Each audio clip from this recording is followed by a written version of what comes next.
Γεια σας παιδιά, one show και πάλι κοντά σας. Τώρα θα πάρουμε μια συνέντευξη από ένα άτομο που είναι πολύ δημοφιλές εδώ στην Καλαμάτα.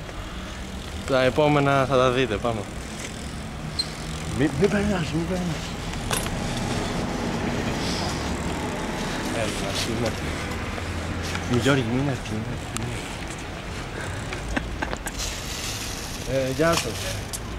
Ποια είναι η γνώμη σας για τους άστεγους σήμερα? Η γνώμη σας ποια είναι για τους άστεγους στην Καλαμάτα? Τα βρίσκετε δύσκολα με την οικονομική κρίση? Δύσκολα, πολύ πείνα. Δύσκολη και... Ναι, δύσκολα η ζωή. Δύσκολα. Κάτι που θα θέλατε να υπήρχε στην Καλαμάτα? Τι να πεις? Θα πω φτώχεια. Φτώχεια, μου πεινά ο κόσμος όλος.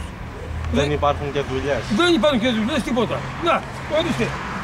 Κουτάκια μαζεύω και δεν βρίσκεις κουτάκια. Ορίστε, κουτάκια.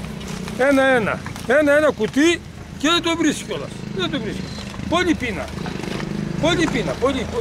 Πείνα όλος ο κόσμος. Όλος ο κόσμος λέει τι πείνα. Ούτε λεπτά, τίποτα.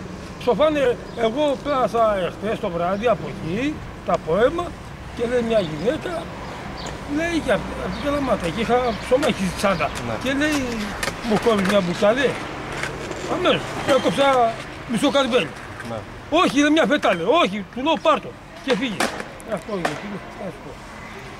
Μάλιστα, ευχαριστούμε πολύ. Αυτή λοιπόν είναι η οικονομική κρίση, παιδιά.